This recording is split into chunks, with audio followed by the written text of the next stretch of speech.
Good afternoon, everyone. I'm Skye Scott, and it's my pleasure to welcome you all to Power and Pause, a conversation about perimenopause and menopause in the workplace. A little while ago, I overheard Gugu chatting to Tabile about one of our colleagues in client coverage. She mentioned Desiree, and I couldn't help but interrupt and say, "Don't you mean Deirdre?"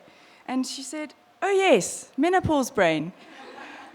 That moment sparked a great conversation about brain fog and the many other symptoms that come with this stage of life. We quickly agreed that midlife hormonal health needs to become a workplace priority and that we should get a group of women together to talk about it, with an expert, of course. So here we are. A big thank you to Gugu and the marketing team for bringing this event to life. It's interesting how we as women talk more openly about menopause at book clubs, and on the paddle court, or in the school car park than we do at work. For too long, this topic has been overlooked or spoken about in hushed tones, even though it affects a large part of our workforce. I recently came across an alarming statistic that 1 in 4 women consider leaving their jobs due to menopausal symptoms, and 1 in 10 actually do.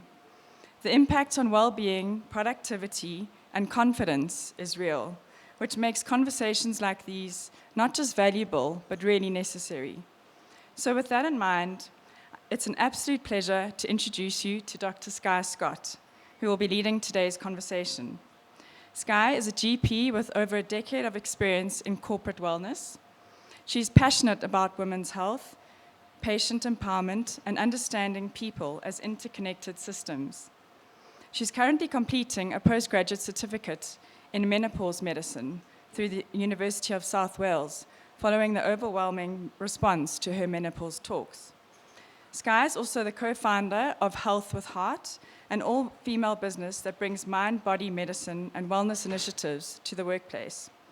She's the voice behind the Health with Heart with Dr. Skye podcast, a mom to 3 little girls, and loves to paint or run up and down the Westcliff stairs when she's not doctoring. Today, Skye will help us better understand the physical and emotional aspects of menopause and the holistic strategies to navigate this transition. You'll have the opportunity also to ask questions, no matter where you are in this journey. Over to you, Skye. Thank you so much. Oh, is that a bit loud or is it fine? Thank you so much, Lee, and thank you to all of you for taking time after hours to be here tonight.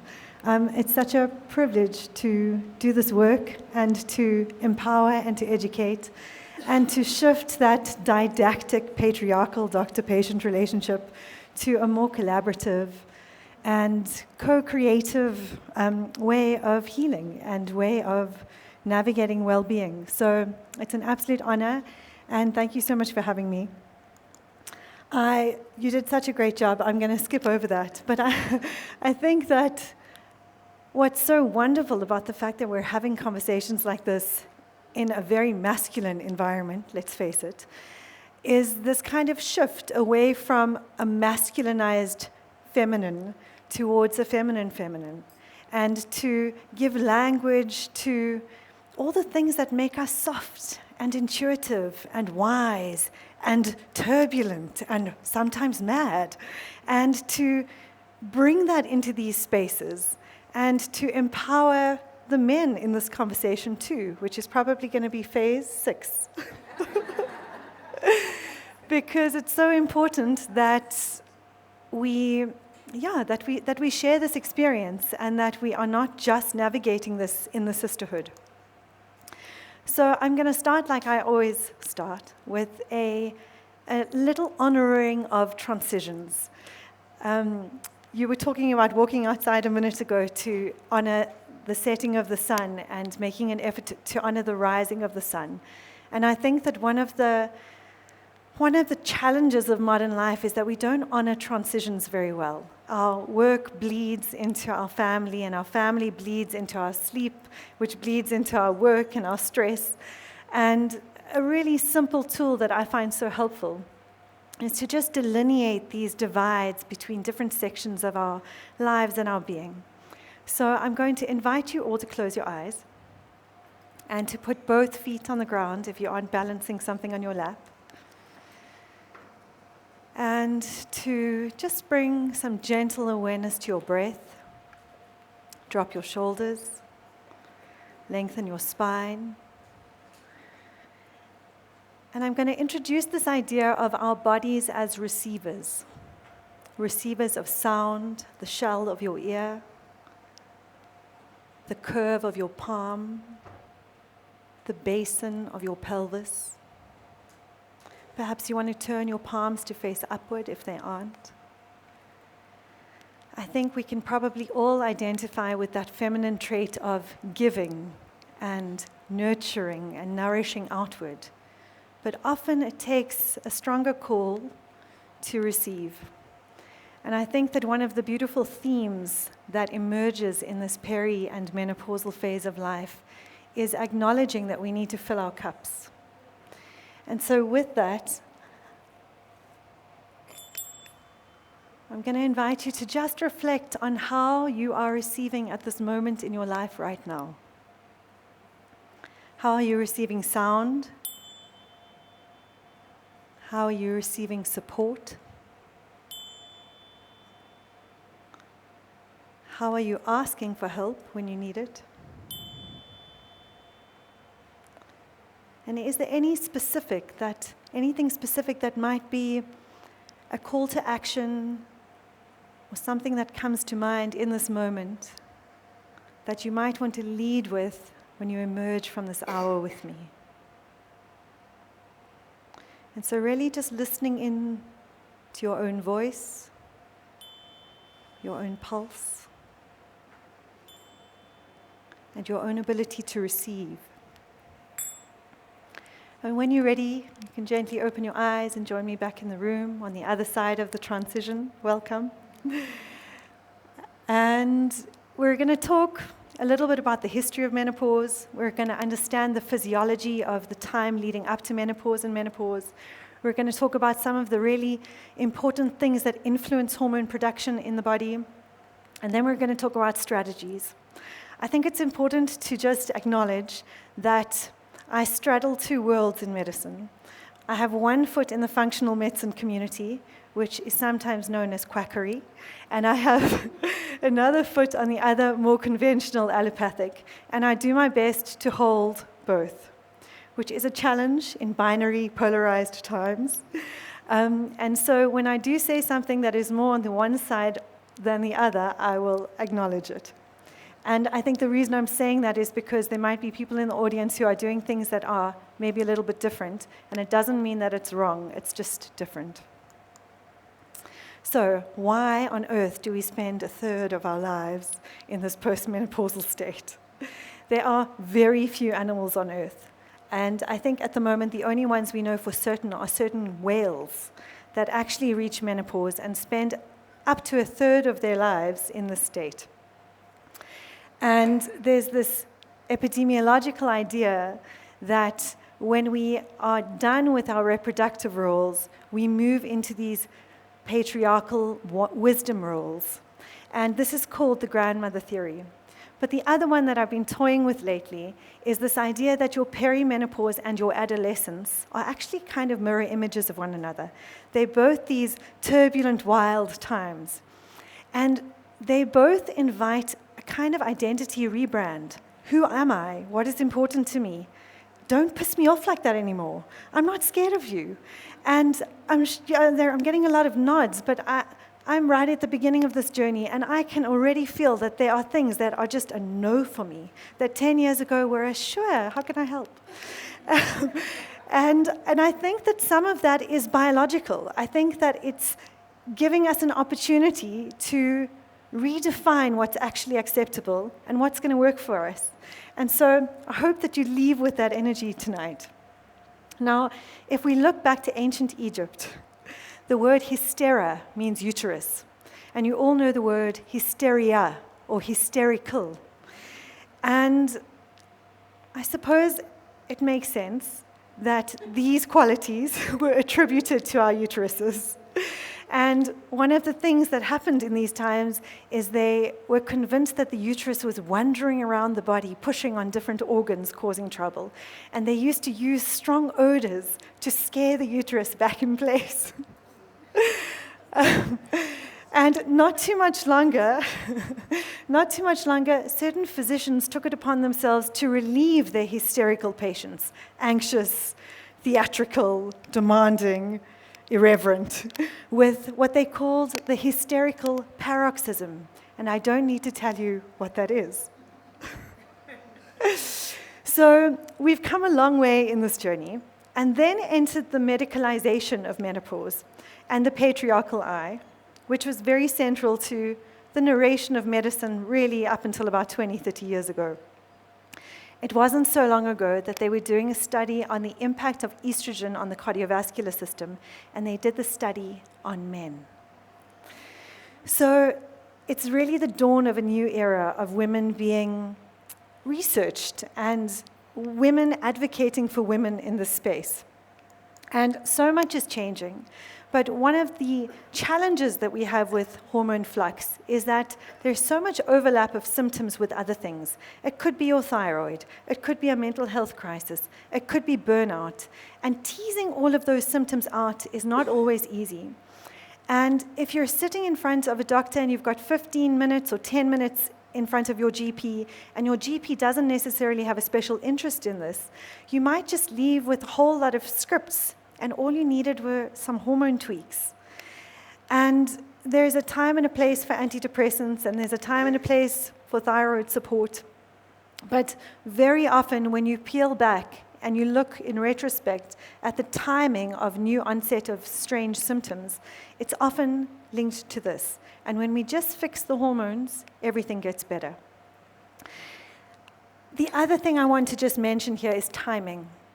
There is a lot of data, well, the data that we have, let's put it that way, that talks about a window of opportunity being 10 years between you stopping your period and not having your period for 10 years. Sorry, I didn't say that very articulately. So the idea is that we shouldn't introduce hormones if you've been amenorrheic for 10 years. So if you're 60 and you stop menstruating at 50, you've missed the window of opportunity. And I wonder if that's going to change in the future, but there are different hypotheses around why. And I think that we're all very lucky in this room to be in the window of opportunity. And certainly our daughters are going to be in the window of opportunity. And it's really just the generation that's come before us that has missed out on so much of this information. So 80% of women or more have at least one symptom of menopause. And people talk about hot flushes as being the hallmark of this stage of life, and absolutely that is a very common symptom. But there are many other symptoms, and as we progress through the talk and understand where we find estrogen, progesterone, and testosterone receptors in our body, we'll see why you can have vertigo, or lightheadedness, or insomnia, or changes in your mood. And as Lee really beautifully already introduced, this really significantly affects women in the workplace. And it's ironic that this is a moment in your life where you're probably at the top of your career game. You're raising small children or mad adolescents. You're paying school fees. You're juggling the pressures of this crazy multi-dimensional existence we all share. And then you have this on top of it. And I think that often the self-doubt that is seeded by that brain fog and that word finding and that not being able to name the person you've been sitting next to for the last 5 years in a moment, which I'm sure all of you have experienced, is enough to push you over the edge in an already very finely balanced balancing act. So a little bit of physiology. I've distilled it down to simplify it, but essentially our brains are in communication with our ovaries all the time. Your blood levels of all sorts of things are interpreted by your brain, and then your brain responds. Something's low, we stimulate. Something's high, we downregulate. And FSH, follicle stimulating hormone, is a pituitary hormone that your brain uses to communicate with your ovaries. Now, as you enter your 40s and approach your 50s, and we'll talk about when this happens in different demographics in a minute, you have often, sometimes very high estrogen and sometimes very low estrogen. And the consistency and cadence with which you menstruate and ovulate often begins to change. So one of the earliest signs of the early menopause transition is a change of 7 days or more, either longer or shorter between cycles. As you creep onto the later stage, then you often miss 60 days with no cycle. And that helps us clinically to kind of understand where you are at. Because the truth is that FSH, which is the gold standard for diagnosing menopause, in that 10 years of wild fluctuation can always be normal. So in some women, it will creep up because of the drops in estrogen that are happening, but in other women, it will be normal. And so one of the challenges of this, coming back to that 10-minute conversation with your GP who's not that interested in this kind of thing, is that your bloods are all perfect. You're stressed, or you're burnt out, or take an antidepressant. But the truth is that when we track these hormone levels over time, if we did a series of 30 in a month, you'd have these really incredible changes in peaks and troughs. So once those once those waves of hormone production have settled down, your brain starts to shout at your ovary because your ovary is pretty much gone to sleep. And only when your FSH is over 30 do we have a definite moment where we say you're in menopause. The other really fascinating thing is that menopause by definition means you haven't menstruated for 12 months. It's the only retrospective diagnosis in medicine. If you just think about that for a moment, we don't wait for people to be diabetic or hypertensive or epileptic for 12 months before we say, hang on, this is what's going on here. And so I think certainly there's a reframe happening in this space, but it's important to acknowledge that, especially when we're dealing with more old school practitioners who haven't given this too much thought. Right, so different demographics have average age of onsets at different ages. So in Caucasian women, it's usually about 51. In Indian women, it's much younger at 46, which means their peri is often starting in their late 30s and their early 40s. And then in African women, around 49. And we don't have that much data in South Africa, but globally, these are sort of the accepted metrics. Most women will follow what their mother did or similar to what their mother did. So if you haven't asked your mum when this all went down, it's a good idea to have that in mind so that you can anticipate what might be coming your way and when.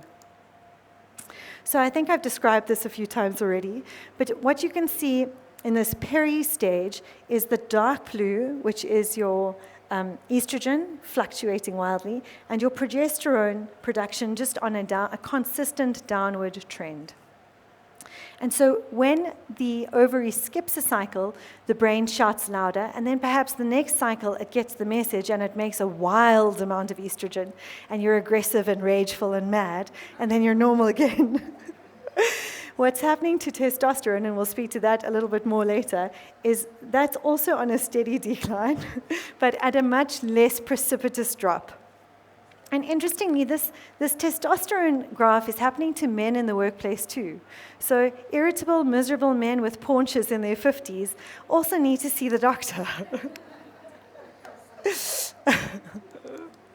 Okay, so I've told you already that you have estrogen, progesterone, and testosterone receptors throughout your entire body. And as a result, this turbulence can affect any organ system. And why it affects so many different people differently, we don't understand. I read such an interesting study the other day on 2 different villages in China. The one is a matriarchal society where they have something called walking marriage, where the women are in complete control of the entire hierarchy, including financial. And nearby in another village is a very patriarchal society where women are disempowered and not as well educated. And they did a cohort study looking at the symptoms of menopause in these 2 groups and comparing the 2. And it won't surprise you to hear that the matriarchal society, where the sisterhood was strong and the word no was clear, had much less symptomatic menopause stages. But having said that, some of us breeze through this. Some of us feel much better on the other side of this. And for some of us, it's a complete circus. And the purpose of this conversation is just to sensitize you to what if this could be that, rather than to say, buckle up, the shit's about to hit the fan. Because it really might not. And it just varies for everybody. And I think the more supported you are and the more balanced your life is, the less traumatic this is going to be if it's going to be symptomatic. So, symptoms. Different cultures and areas of the world actually report different symptomatology. But the leading changes are mood changes, anxiety changes, vasomotor changes, so hot flushes, disturbance in sleep, vaginal dryness, I'm going to entertain you with a whole slide about, headaches and insomnia. And these are often things that start to happen late 30s, early 40s. So if you think back, or you've got colleagues who are at that phase of life, there is a relative change in the ratios or the balance of all of these hormones. A lot of women in their early 40s have this kind of relative testosterone dominance, and all of a sudden they have acne. And they're carrying a few extra kilos, and they're actually a bit more stinky than they usually are. And it's just because the proportion of testosterone overrides what the other hormones that you're making. Oops. So let's talk to a few of the different things that impact hormone balance. And this is really true for every stage and age of life. And the same wise health decisions are important at 20 and 30 and 40 at 50. A focus on an anti-inflammatory rich diet, a focus on not drinking too much, a focus on de-stressing. If we begin these things, the sooner we begin these things, the better. But you are designed to heal, and it is never too late. So my first one over there is stress. And I find this really useful. So this is a slightly simplified version of production of cortisol, production of progesterone, and estradiol, which is estrogen. And you can see that there is a very close relationship between the cortisol production and all of your sex hormones. We are designed to survive above all else.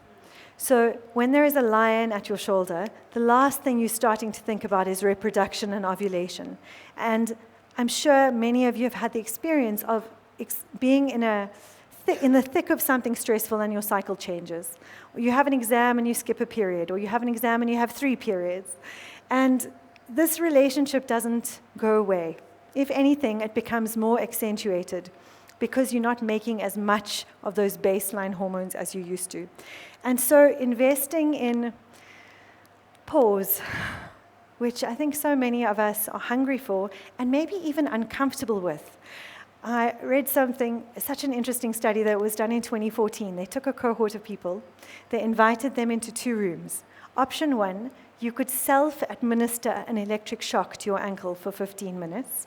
Option 2, you could sit in silence. 25% of women chose the electric shock. 67% of men chose the electric shock.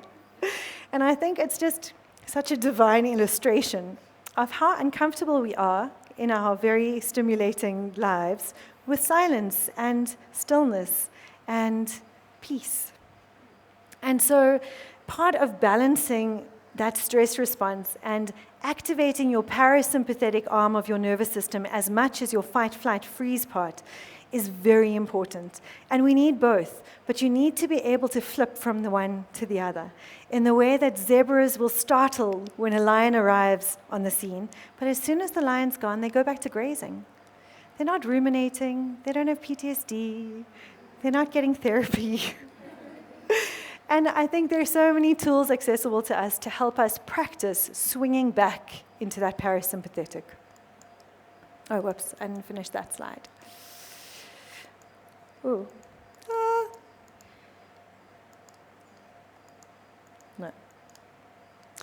A moment for alcohol. I know this is a terrible moment to mention this because many of you have a glass of wine in your hands. But one of the receptors in the brain that alcohol works on is GABA. And one of the receptors in the brain that progesterone works on is also GABA. And one of the receptors in the brain that pause and having bare feet on the grass and meditation and listening to bells and singing Kumbaya has an impact on is also our GABA receptors. And I think often in this very instant gratification, short on time moment that we're in, reaching for a glass of wine at the end of the day has become a kind of transition for a lot of people. And that's fine if it's one glass of wine and it's balanced with all the other good things. But more often than not, it's more than one glass of wine, and sometimes it's a couple of binges. And you'll all know that the night of sleep that you have after those few glasses of wine is totally disrupted. And that hypothalamus, pituitary adrenal axis is totally dysregulated when we are consuming large amounts of alcohol. Having said that, they do drink in the blue zones, but they do it in moderation. They mull their own wine. They lie down next to their sheep while they're doing it. And so it's all about context and intention and moderation. We can't talk about menopause or perimenopause without giving the thyroid a moment of attention. So the thyroid is a gland in your neck that is important for energy, for metabolism, for drive. When babies are born without a thyroid, they actually have a syndrome called cretinism. So it's a very vital and important hormone. And it's very easy to balance and fix if it goes off kilter or stops doing its job. And a lot of the symptoms of too little or too much thyroid hormone can mimic menopausal symptoms. So if you are investigating yourself for menopause, it's always really important to check your thyroid. And that's just an easy biochemical marker. And then fat cells. So we think of fat cells as just being annoying and that we can't fit into our smaller genes. But fat cells have got protective functions, and they are also metabolically active. So on average, from perimenopause to postmenopause, women put on 1.5 kilos per annum. And by the time they get to the other end of menopause, assuming they've sort of relaxed and put their feet up, it can often amount to 10 kilograms. And it creeps and it's slow. What the research and the literature is showing us, though, is that when we are preemptive and proactive about hormone replacement therapy, there's much less weight gain. And so you really want to get ahead of all of these things before they get ahead of you. Because once you're on the other side of the 10 kilos, it's much harder than if you're preventing them from the beginning point. And maybe we'll chat a little bit about GLP-1s and Ozempic and all that sort of thing at the end when we have a chat. But I'm not going to go there now. But just to be mindful that carrying extra weight around our middles, which is one of the things that happens in menopause naturally, I think probably happens because fat cells make estrogen. And maybe they want those wise grandmothers who are leading the herd to be unattractive and out of commission. But redistribution of fat is a symptom of this time of life. And being mindful of how we navigate that with exercise and diet is important, and with hormone replacement. So we'll talk more about that just now. I'm sorry about all the clicking. So I mentioned the progesterone in the brain, and I'm going to explain why I mentioned that just now. So I promised you an entire slide on the dry vagina. Fluctuating estrogen or low estrogen will result in a dry vagina. This can happen postpartum when you're breastfeeding. It can happen just after pregnancy when you have that sudden drop of hormones. It can happen in the peri-phase or in the post-phase. And it is a risk factor for urinary tract infections, which can kill women in their later years of life. This is such an easy, quick fix. So we want to prevent the UTIs, that's the first thing. We want to make sure that our intimate relationships are preserved and that we can actually have a nice time when we want to. And we want to be comfortable while we're sitting in a Teams meeting with our pajama pants on. And the simple answer to this is topical estrogen, which you can get over the counter. It's called Vagifem. You don't even need a script for it. And some of you will notice this even in your cycles. You might have a few days in your cycle just before your period, or during your period even, where you're just a bit squeamish. And a little bit of topical Vagifem will set you right. And this is even safe if you've had an estrogen-sensitive breast cancer. So there are no prohibitions here, and nobody should be sitting in this kind of discomfort. The other thing that you can see between when we compare this, we use the word atrophy in medicine, which is an unflattering term for like shriveled and dry. It can happen to any tissue. But you can see this tissue is really contracted, it's lost its lubrication, it's lost its elasticity. And unfortunately, the same thing begins to happen to our faces. And so collagen production is also really sensitive to these hormone fluctuations with time. And what's emerging now is that we can actually put estrogen on our faces. And we use estriol for that. Not veggie, unless you crush it. Anyway, women are getting creative in this space, and I'm sure in a couple of years you'll get a kit. Yeah. You'll get a kit. Okay, so should we pause and take some questions, or should I carry on talking about HRT? Any questions? Mm.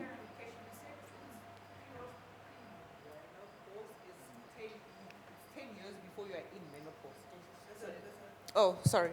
You said it's 10 years before you're in premenopause. So, for example, you said Caucasian women is at 51. So, would that mean at 41 I should start treating or being aware? Okay, or good being question. aware? Yeah. So, perimenopause is just defined sort of as the 7 to 10 years before your cycle stops. Having said that, on average, most women only report symptoms 4 years before that stop. But I see lots of 40-year-old women in my practice, and they've got acne, and they're gaining weight, and their moods are changing. And so I'm not convinced that that's really true. I think that if you're tuned in and you're sensitive to what's going on, you might pick up things 10 years before. But like I say, in the same way that some of us breeze through menopause, some of us breeze through peri. And it's variable. Cool. Yes? If you have a history of cancer in your family and you're going through menopause, can you use... I'll repeat the question. There we go, there's the mic. So my question was, if you have a history of cancer in your family and you're going through menopause, is HRT something dangerous to take? If you have a family history of breast cancer. Or ovarian? No, it's not. Oh, it's not? It's not. So HRT is contraindicated in women who have had a breast cancer themselves that is estrogen receptor positive. There's a really wonderful book called Estrogen Matters by Prof. Avram Blooming. And he's actually an oncologist. And I think his wife had breast cancer. And she is on HRT. There's another person I mentioned a few slides later who's also had breast cancer, and she's on HRT. So I think that there's nuance to that. And the blanket mainstream answer, if you've had hormone receptor breast cancer yourself, is not to go there. But you can use Vagifem, and you can plump up your cheeks. But a family history is not a contraindication at all. Okay, any other questions? I'm sorry. Just one question. What causes a decline in your progesterone during pregnancy? So progesterone's actually high in pregnancy. The word progestation is actually where the word progesterone comes from. Mm-hmm. So you should have high levels of progesterone Mine in pregnancy. was low. So did they give you progesterone? They did, they did. So infertility treatments, or when women are having lots of miscarriages, it's often because they're not producing enough progesterone. Mm-hmm. And we don't really understand why that's happening. I'm sure that stress and the fake estrogens in our food and the pesticides and God knows what else have something to do with it. Not related to age at all. So I would say that those sorts of things are more common as we age, and as you age, you make less progesterone. But some women are even progesterone deficient in their teens and early on, where you're having very heavy, painful cycles, and something is not right. And what invariably happens to those women is they just get put on the pill, which is not wrong, but it's one option of others. Any others? I had a pulmonary embolism during COVID. I have been told that I can't take HRT. Okay, so I'm going to skip to a slide. You know what, I'm going to get there. Okay. I've got a whole slide on estrogen and clotting. Okay, so that's a great question. We're going to come back to it. Maybe let me carry on, and then at the end we can open to more questions. So this is the doctor who had breast cancer, actually, that's on HRT. Her name's Dr. Suzanne Gilbert-Lenz. She's written a wonderful book called The Menopause Boot Camp. And in my interview with her, she spoke about these two buckets.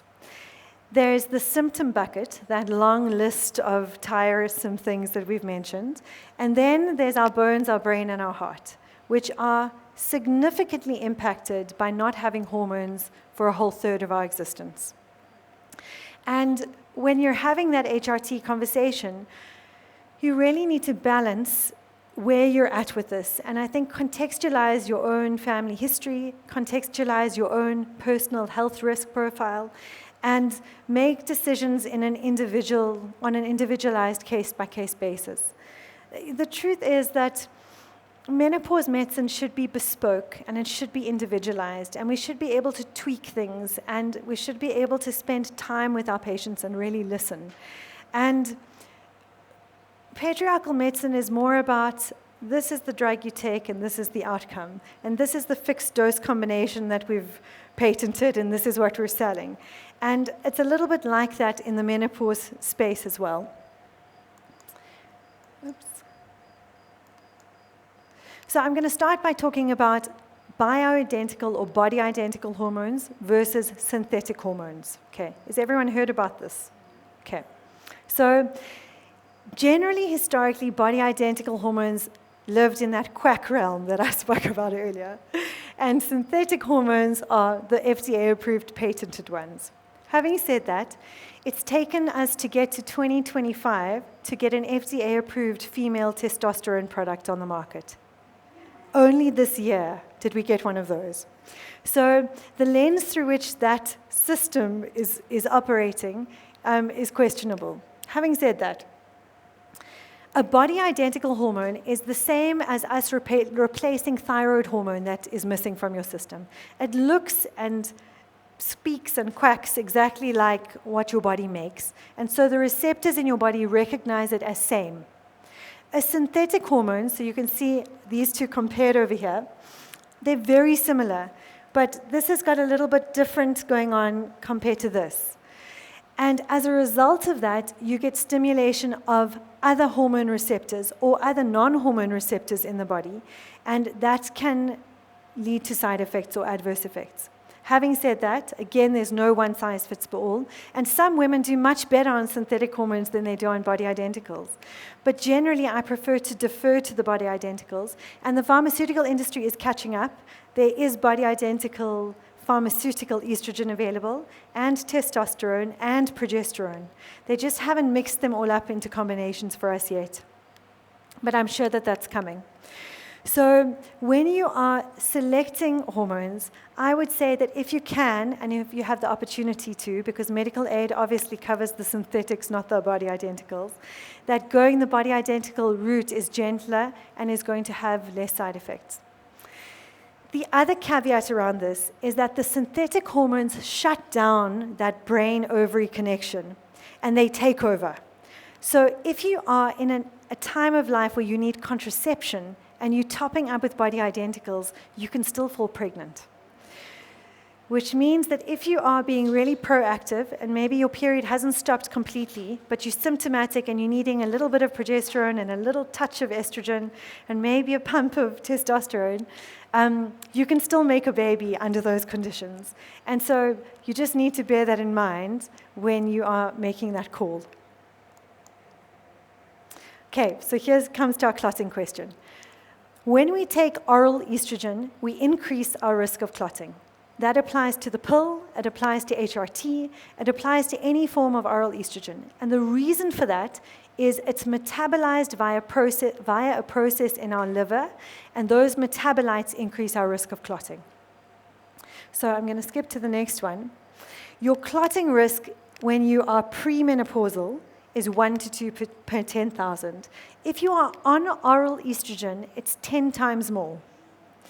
And this is a conversation that doesn't often happen when we put girls on the pill. And it's often been a few days of somebody walking around with a DVT and a sore, swollen calf before they even come to the doctor and realize what's happened. And the risk of a DVT, so a clot accumulating in those little veins in your lower limb, is that it's going to shoot to your lungs. And that can actually kill you. So it's more common than we think. As a result of this, it boggles my mind in 2025 that we're still prescribing so much oral estrogen. So where we can avoid it, and in our later years where we are already at increased risk of clotting, we should be going transdermal. And there is a pharmaceutical Femigel, and there is a pharmaceutical, there's three actually, different patches that are pharmaceutical. And then if you go in more deeper into the quack world, there's all these creams that you can have compounded. And that's a whole discussion on its own. But as a rule of thumb, I would go transdermal.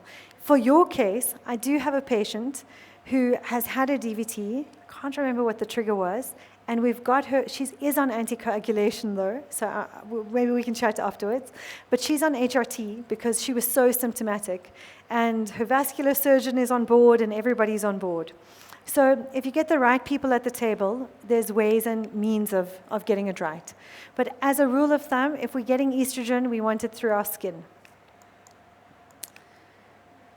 Okay, progesterone. In the more allopathic Western community, if you've had a hysterectomy for fibroids or cancer or endometrial cancer, and you come to your menopause, they will only give you estrogen.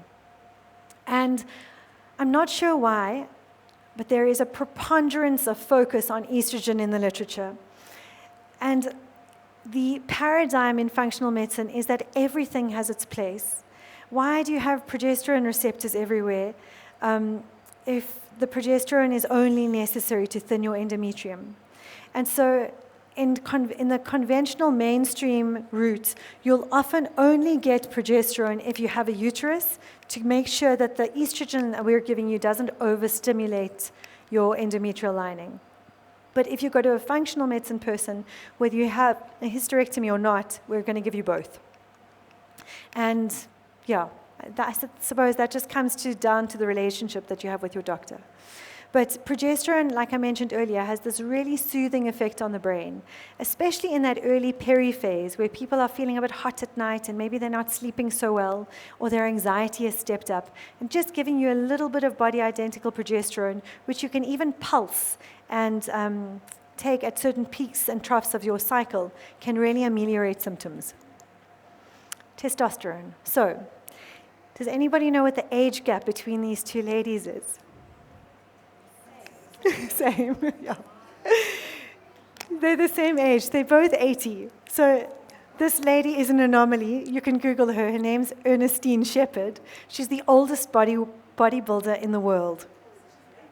She's 80. I mean, she clearly has great collagen genes because she has no wrinkles. Yeah, exactly. But I think what I wanted to just draw your attention to here is the importance of building muscle, preserving muscle, and the importance of testosterone, which we've already said has only really been acknowledged as a player in women's health this year. So doctors have been using male concocted progesterone and diluting it and using tiny syringes to get the right dose in order to give people the right dose, because we only need 1/10 of what men need. But it is as important in men as it is in us. And low testosterone, remember that, I think I've got it on the next slide again, that red line, not as dramatic or precipitous, but just the slow, gradual decline. And you might just notice that you're just tired, but your iron is fine, and your thyroid is fine, and you're getting 8 hours of sleep at night. And if we check testosterone, we can top that up for you and get that mojo back. So testosterone is not just about sex and libido. The same in men. It's about mood, it's about drive, it's about motivation, it's about confidence. And this is something, even if your other hormones are totally in check, if you're nowhere in the bedroom and you have a partner who wants to be somewhere in the bedroom, we can help. And it's really safe. This is also done transdermally. The most common side effects are a bit of acne and maybe a chin hair or two that you can pluck. And those side effects are reversible as soon as we stop it. So we generally just titrate up to physiological levels. We can do blood levels and check where you're at. And this is a very safe and very helpful thing to be aware of. Okay, we touched a little bit on the cancer story. So in the 90s, are you all still with me? I'm talking a lot. Okay. In the 90s, there was a large study called the Women's Health Initiative. And any of you who follow this kind of stuff on social media will hear that WHI study being quoted over and over again. What they acknowledged in that study, or what they allegedly found in that study, was that synthetic progesterone, which are called progestogens, increase our risk of breast cancer. But when you look at the absolute risk, so let's say it went from 1 in 100 women to 2 in 100 women on the study. Those are the absolute numbers. The relative risk is 100% increase. And so when we read studies and we look at how the headlines are popularized, and you drill down into the actual data, everybody's looking for a sensational headline. And women all over the world stopped taking the HRT as a result of that study. And I feel like we're only just recovering from that, because they went and re-looked at the numbers, and now they've posted a whole new different way of framing the risk. But the risk is equivalent to 1 glass of wine a day, which is something that most people won't bat their eyelids at.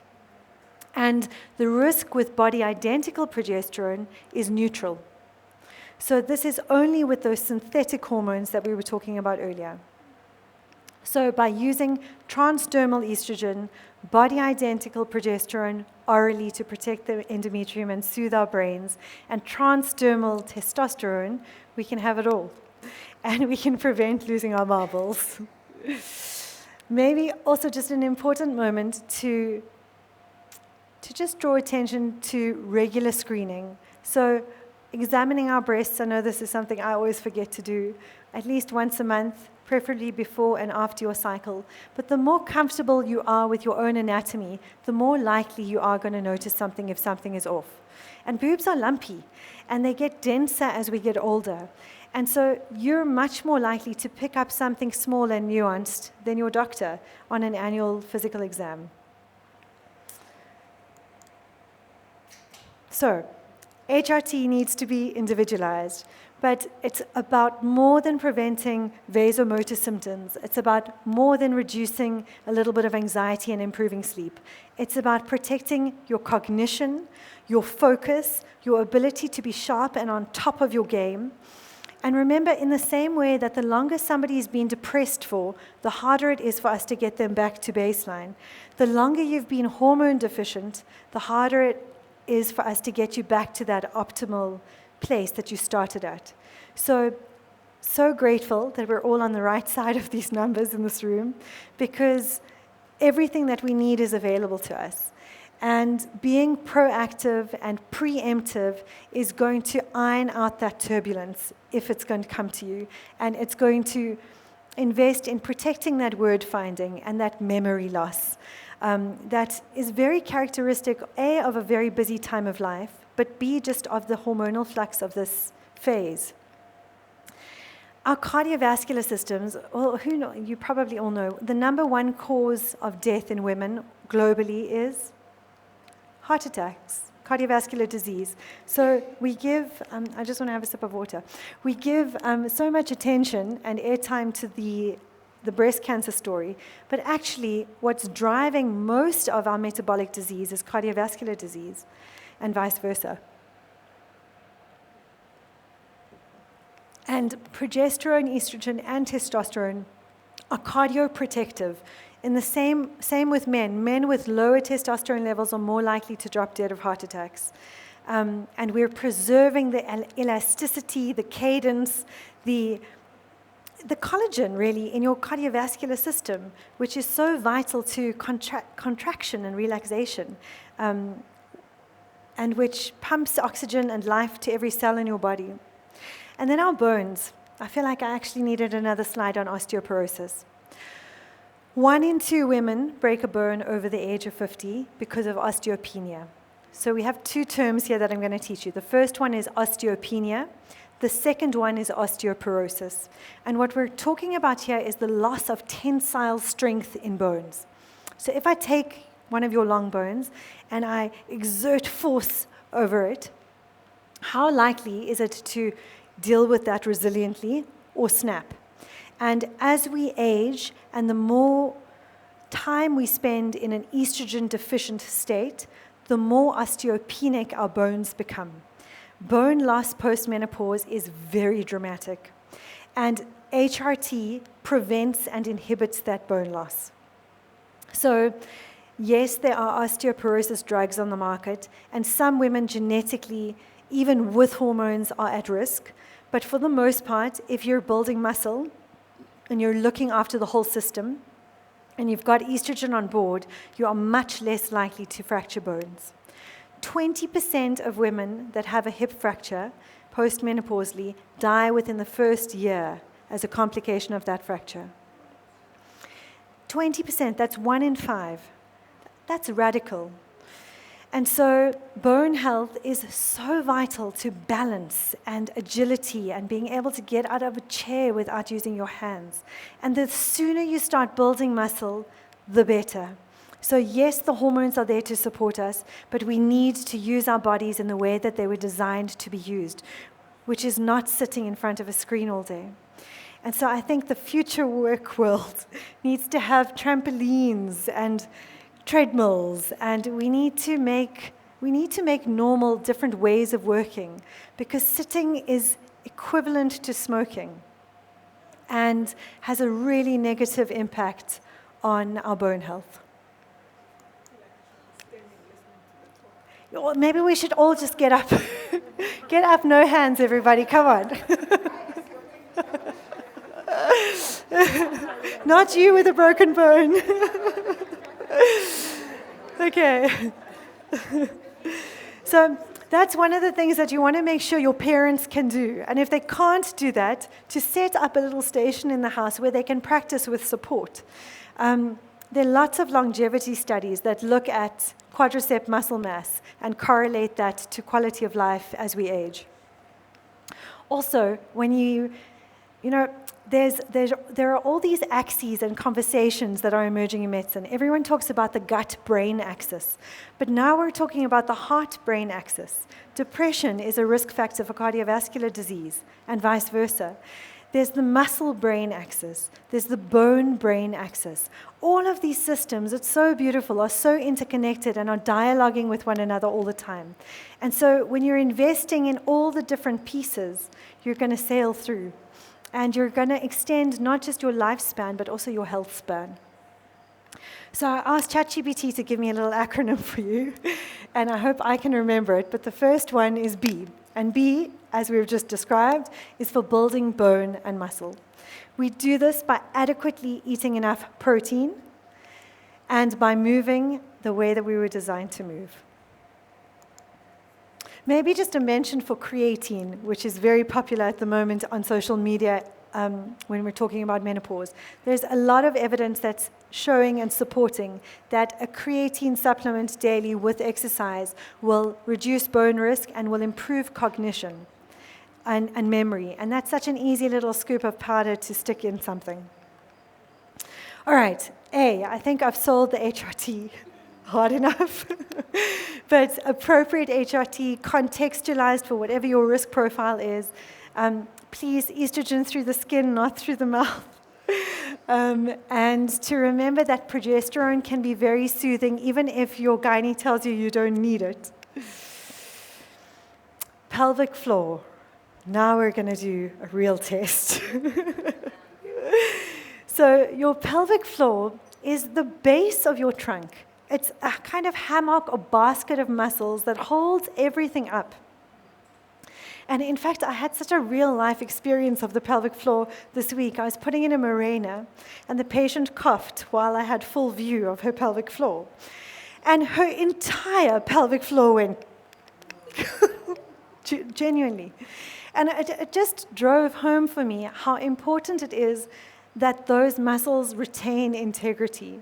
Because otherwise, I think the stat is something like 60% of women over the age of 65 struggle with incontinence.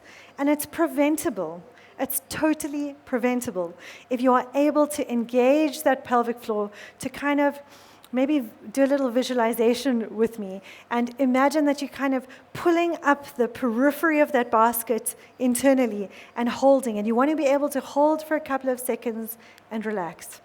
There are physios who have devoted their entire practice to pelvic floor health.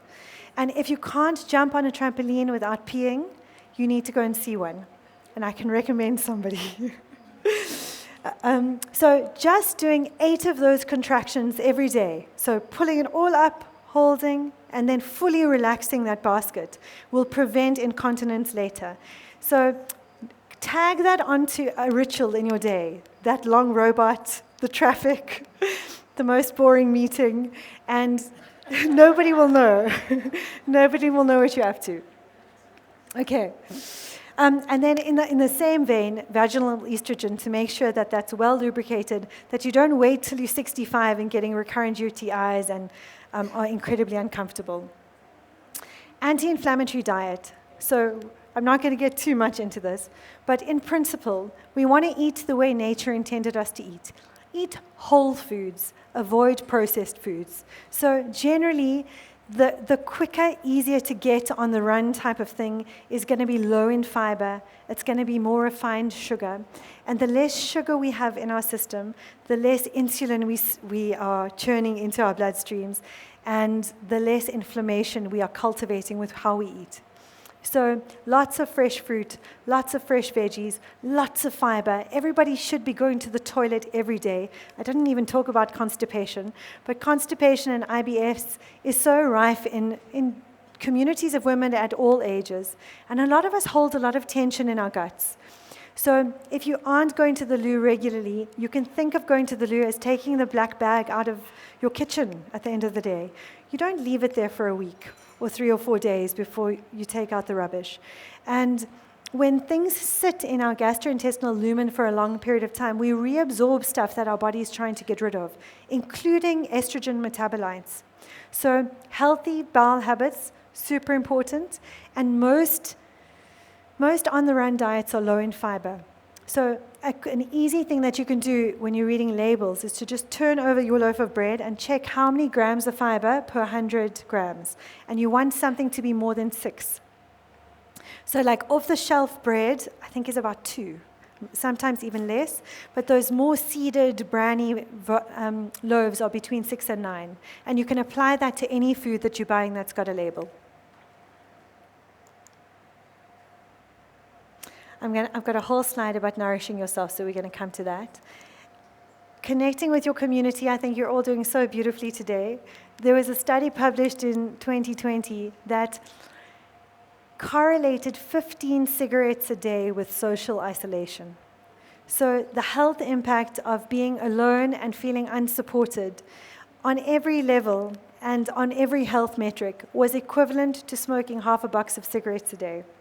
And I think that we've all maybe forgot that for a little bit after COVID. And I think there's a drive for us to gather more.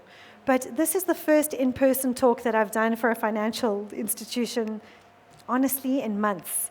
And I do lots of them, but they're all online. And there's such a different magic that happens when we're all sitting here nodding and smiling at one another and eating delicious food and gathering. So find your sisterhood and then just stay up to date. This field is changing so much.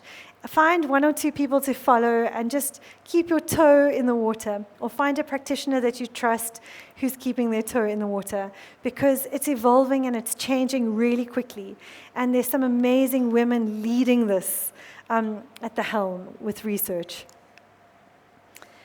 Oh, sorry, I keep thinking that they're done, but there's more. Are you all fine? So just to remind you not to neglect things like pap smears and mammograms, to have a colonoscopy, especially if you are struggling with gut symptoms over the age of 50. There's also an easy test that most medical aids pay for ladies over 50 that looks for undetectable blood in our stool, and that's an easy, cheap thing to do as a screening for gut health. And then to take family history into consideration. So if you have a family history with a lot of different kinds of cancers, to contextualize that with your doctor and see if there's any genetic testing that you should be doing that's going to change the way that you manage your risk. And then finally, I'm going to leave you with what is in your nest. In our reproductive years, in our earning years, we are all so preoccupied, like we spoke about at the beginning, with taking care of everybody else, with earning a living. And I think that there's a disproportionate amount of energy often spent in maybe 1 or 2 slices of the wellness wheel, which has 8 slices, and only one of them is your career, and only one of them is your children. And Really? I thought that was all.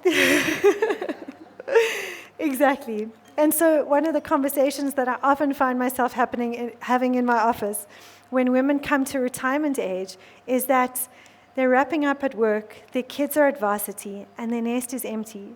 And now what? And so in the same way that we want to build muscle as early on as possible, we want to build this muscle as early on as possible too. What gives you joy? What's playful for you?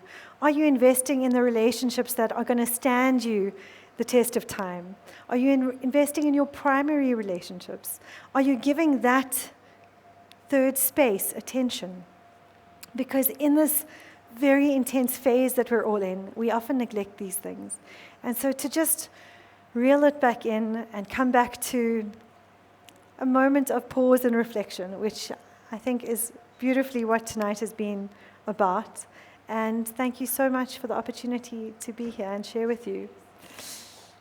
Hi. Thank you so much. Apologies, I had to take a call. I don't know if I missed this. Is there any benefits of colon cleansing in all of this? Okay, so the question is there any benefit to colon cleansing? I assume you mean using laxatives or doing colonic irrigation, where they put a pipe up your bum and pump.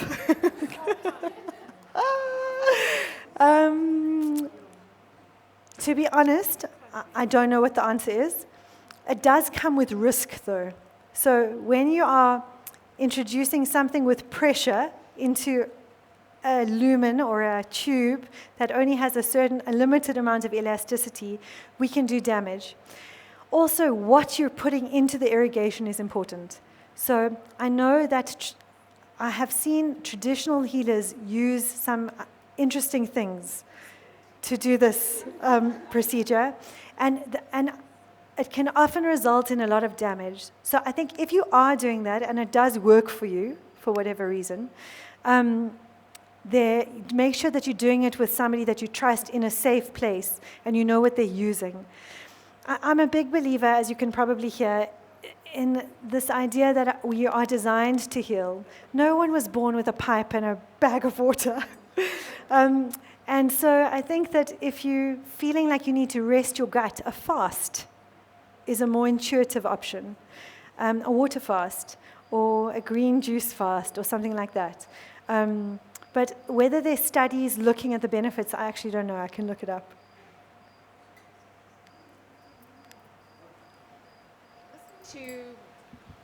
Listening to what you've shared with us this evening, it feels very like it's estrogen, it's progesterone, it's testosterone. My own personal experience has been completely different. It's not estrogen, it's not progesterone, it's prolactin, and it's DHEA. Okay. So that's my male hormone that's out of whack, and then it's the prolactin that's out of whack that's causing the Is your prolactin high? Yes, the progesterone and the... Your prolactin or your progesterone? Prolactin is causing high or low, but problematic levels for my progesterone and my estrogen. So now so it's different. You did start off the conversation by saying that it's wild and it's different for everybody, because I also get cold chills. I don't get hot flashes. But you go to your GP, do you go to an endocrinologist? Like, where do you start? And then it's a journey. You wait to see an endocrinologist. And then while you're waiting, and while you're going through all these tests, blood tests, waking up at midnight to do salivary cortisol tests, like, what do you do in the meanwhile? So do you take vitamin D, cortisol, the monohydrate, what is that, you spoke about it, the powder? Oh, creatine. Creatine, you take your creatine, then you take some NAC to reduce your inflammation. And You've then, clearly seen a functional medicine doctor. no, but the point is I'm trying to Where do you get to begin? a conclusion. Yes. And in the meanwhile, there's brain fog, there's weight gain, there's just a sense of complete helplessness. Yeah. So what do we do when we're dealing with all of these amazing, strange, Things. unexplainable things? Okay, so the first thing I want to say is that high prolactin is not a natural occurrence. Prolactin is a pituitary hormone that will impact all of your sex hormones, and which is something that will test not on everybody, but sometimes when appropriate. I would say that any decent GP should be able to have these conversations with their patients. And there are so many female-orientated GPs that are available that don't cost 3,000 Rand an hour. And I can share a list if that would be helpful. But there are lots of practitioners available in Johannesburg that have availability and that would be able to help. There are endocrinologists with an interest in this, but as you say, endocrinologists should be dealing with disease. They should not be dealing with natural phenomenon. In the same way that gynaes should not be doing pap smears. The dischem nurse should be doing your pap smear, or your GP's assistant should be doing your pap smear. I think that I think South Africans especially have a skewed sense of where we should go for certain things because we have access to specialists. And I think that primary care is often overlooked because of that. So I would find a GP with an interest in women's health or an integrative doctor with an interest in women's health. And yeah, and as you say, it's a journey. If we don't get it right in the beginning, sometimes it takes a few tries or a few deeper investigations. In fact, thank you. And I think my question is equally actually quite a follow on from the previous one, is, what's the protocol? So is it, in your mid-30s, what should the actual baseline protocol be? Okay, so and what do you go for what, when? So when you're tapering into your early 40s, this should be the protocol, this should be baseline, obviously for you, but what does that actually look like? So the problem is there is no protocol. There is a protocol for being retrospectively amenorrheic for 12 months and then being menopausal. Then we know, we just give her HRT. But all that in-between stuff, there is no protocol. And if you end up with a very conventionally minded practitioner, you're probably going to be offered the pill if you're in the peri-roller coaster. If you land up with a functional medicine doctor or a functional endocrinologist, you'll probably get combinations of these things. And I think that that's the difficult moment that we're in right now. There is no protocol. And there is no test, like I said, for perimenopause. We're going on symptoms and history. And so I think the moral of the story is to listen to your body, to trust what's happening in your body, and then to find a practitioner that you can work with to find solutions. So I have two questions quickly. The first one is about whether you can get a patch for bioidentical hormones, because I know I have a blood clotting factor. I've been diagnosed. I had to take Clexane when I was pregnant and things like that.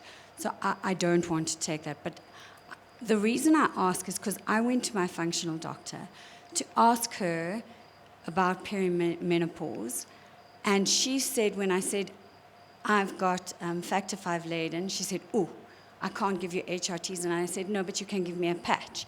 And she wanted to do her research on it, which was fine. So I'm pleased about that. But my second question is, she tested me. So we decided how we were going to test for FSH throughout the month. And because I'm on the Mirena, we decided to do it three times. And my levels are normal. So is it worthwhile going onto something now, given my age, or do you wait until those levels start to change? So if you're asymptomatic and you're feeling like yourself and everything is working and the wheels are turning, I would say wait. And I think that we should talk to a hematologist about your clotting factors. But like I mentioned before, I do have one patient, but she is on anticoagulation, and so maybe that balances or mitigates the risk. Yeah, my functional doctor said to me that she would want to test something as I'm going along with the patch if she wanted. So she felt a little bit uncomfortable. So there's some studies that say the risk is completely neutral and null and void, and then there are some, I don't even want to call them studies, but when you hear other specialists talk about this in the literature, there's like a question mark. It's not 100% clear. And so I think we need to just do a deeper dive and see what we can find to support for or against. Who's next? Thanks. Before I go with the question, I just wanted to make a comment, which was around your BALANCE acronym, and particularly the C, which was the community.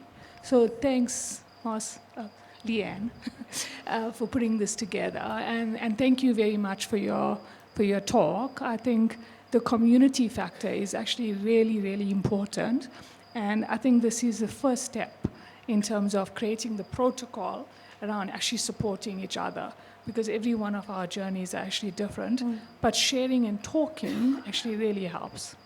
Totally, and the more you hear each other's stories, and this becomes a normal conversation, the easier it is to work things out. Exactly. Yeah. There was a focus on HRT. I have just come through hormone-positive breast cancer. What are your potential options other than the quack spear if you can't use HRT?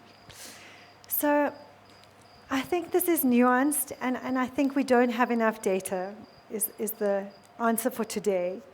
And if you can get your hormone person and your oncologist to have a conversation with one another, that makes the most sense.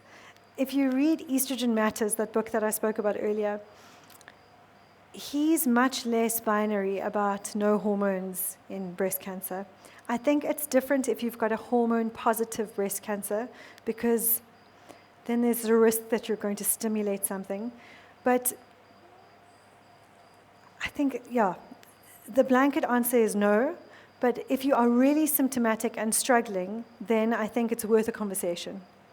And sometimes in medicine, you need someone to be a little bit of a cowboy, to push a threshold, or change the mold. Like every now and then I have someone in their late 60s who comes to me who's really struggling with symptoms, and they're out of that 10-year window of opportunity.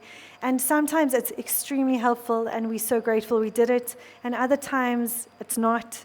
And the only way to know is to try. And thankfully, you're aware and you're empowered and you can screen, but I think that it would depend on how you're feeling. Sorry, just to say that the quack option actually is relevant sometimes. No, totally. So I didn't mean to be disparaging about the quacks. I call myself a quack sometimes.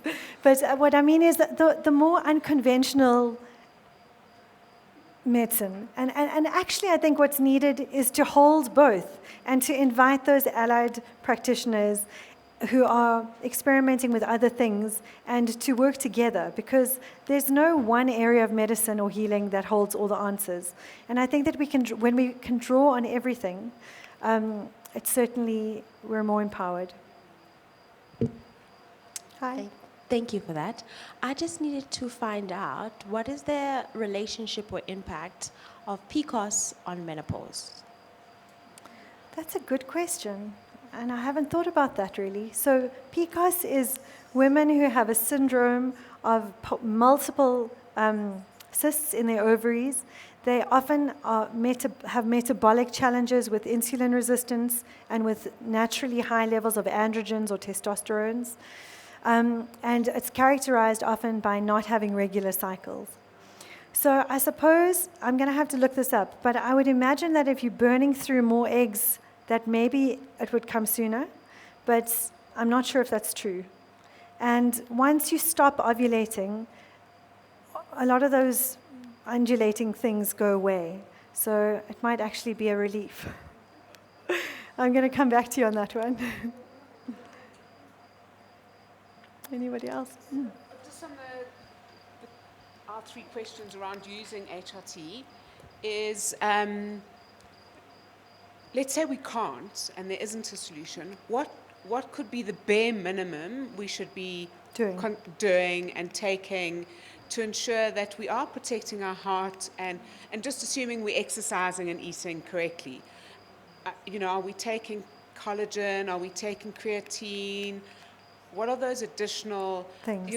For my emotional piece, both my GP and my gynae said take an antidepressant, which I said I haven't done, but that was their solution to those symptoms.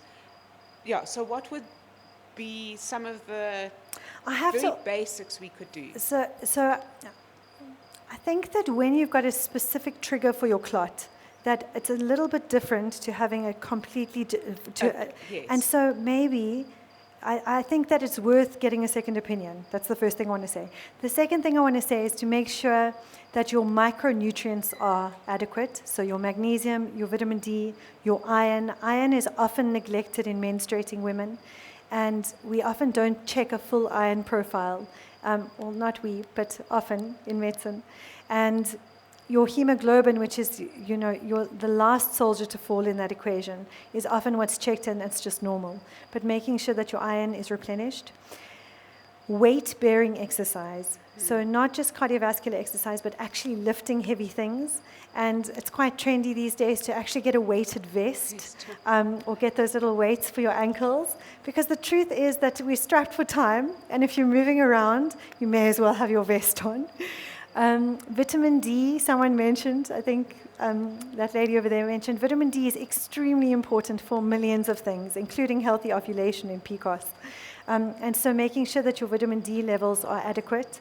And they've actually recently even edited the therapeutic levels on the lab forms. It used to say above 20, and now it says up to 60.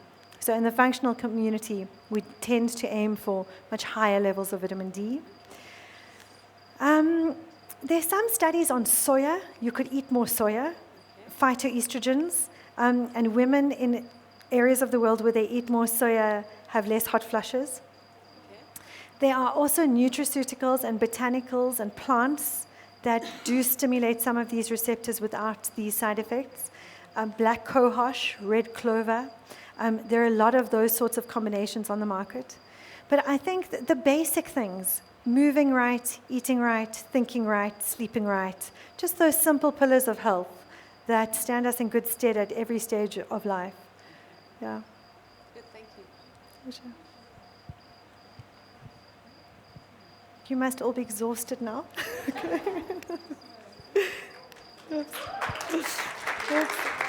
I just want to say a very quick thank you, actually. It's just great to get together as a small community to start with, and I think more women in the organization and actually more men also need to hear what you have to say. So thank you for just the way you tell your story and the passion that you have and the ability to also share the knowledge that you have. So thanks very much. And thank you to the marketing team for really putting this together.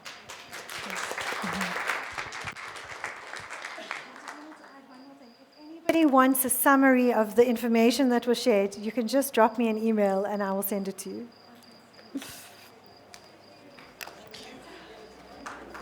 Oops.